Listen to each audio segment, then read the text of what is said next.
There's been a rash of practical jokes lately. Whoever the perpetrator is, he or she is becoming a folk hero.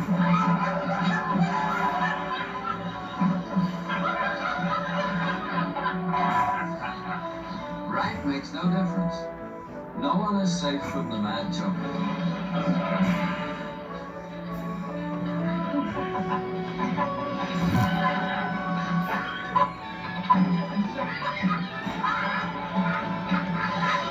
One person I can't figure out, in with all you've taught me, Sigmund, is B.J. Honeycutt.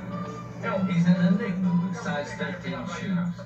In the midst of the most terrific enterprise ever devised to separate a person's brains from his buns, B.J. goes calmly on. I envy his serenity. Although there must be a volcano under there somewhere.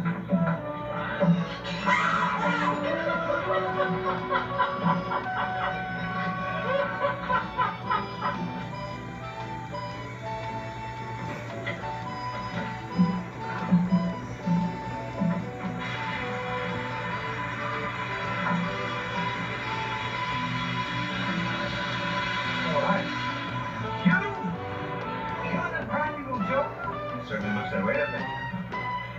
Would you like help? Sure. What do I do? As loud as you can. Shout, air raid.